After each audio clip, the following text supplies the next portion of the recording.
Hello friends, welcome back with another video. आज हम करने वाले हैं टॉपिक नंबर 17, क्षेत्रफल का मापन। So let's start. जब हम किसी क्षेत्र या भूखंड द्विमीय आकृति को मापते हैं तब हमें उसकी माप एवं इकाइयों की आवश्यकता होती है। यानी कि द्विमीय का मतलब होता है 2 डायमेंशनल कोई चीज़ होती है ना आपके पास।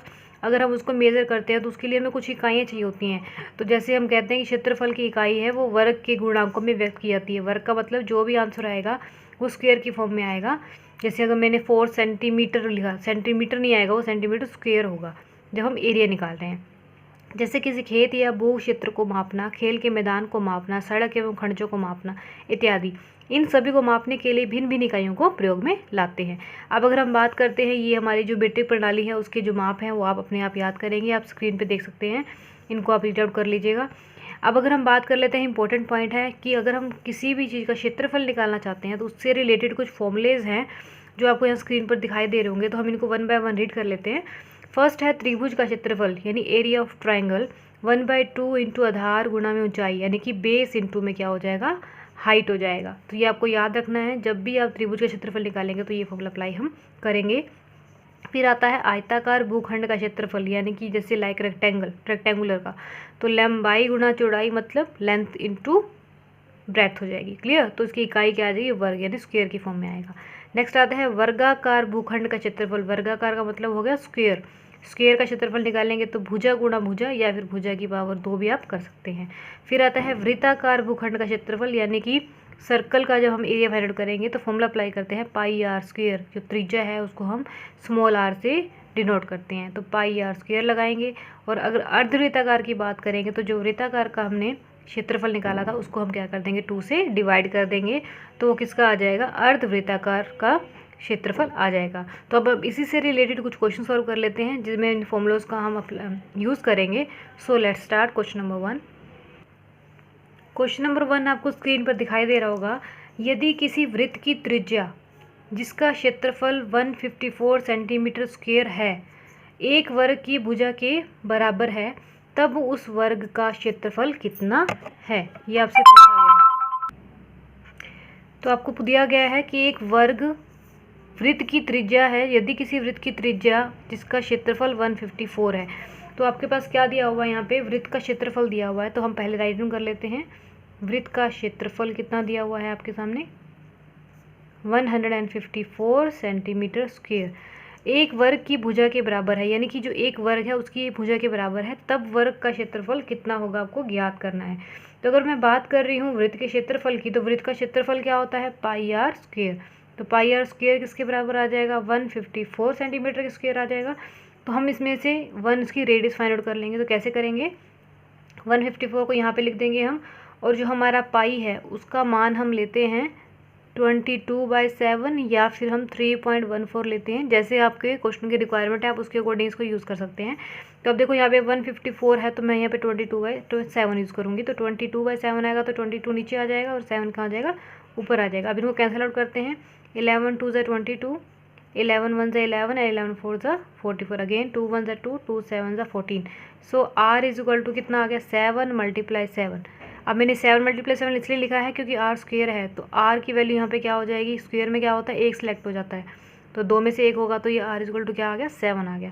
तो 7 हमारी रेडियस आ गई। लेकिन आपको बताना क्या है कि वृत्त का क्षेत्रफल फाइंड आउट करना है। इसकी एक भुजा, यानी कि जो वृत्त की त्रिज्या थी और वो वर्ग की जो भुजा है वो दोनों बराबर थी।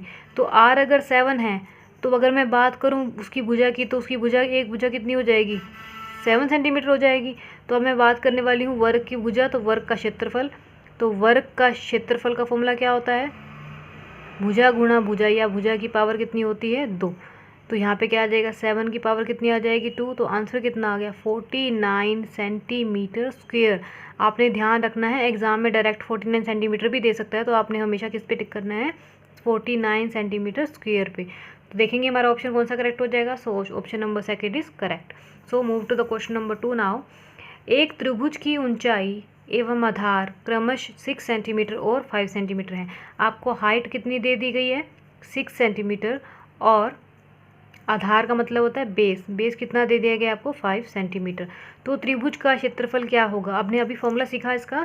त्रिभुज का क्षेत्रफल क्या होता है, त्रिभुज का क्षेत्रफल 1/2 b इंटू एच, क्लियर, या फिर आधार इंटू ऊंचाई। तो 1/2 b कितना है आपका यहाँ पे बेस 5 और हाइट कितनी है 6, तो कैंसिल आउट करेंगे 2 1 2 2 3 6, तो कितना आ गया 15 सेंटीमीटर स्क्वेयर। स्क्वेयर नहीं, आपने यूनिट नहीं भूलनी है इसकी जो हम अप्लाई कर रहे हैं। तो हमारा ऑप्शन कौन सा हो जाएगा, ऑप्शन नंबर 1 करेक्ट हो जाएगा। तो इस तरीके के जो क्वेश्चंस होते हैं ना वो डायरेक्ट फॉर्मूलेस पे ही बेस्ड होते हैं, तो आपको फॉर्मूले को अच्छे से याद कर लेना है। एक आयताकार मैदान जिसकी लंबाई व चौड़ाई क्रमशः 12 मीटर और 8 मीटर है।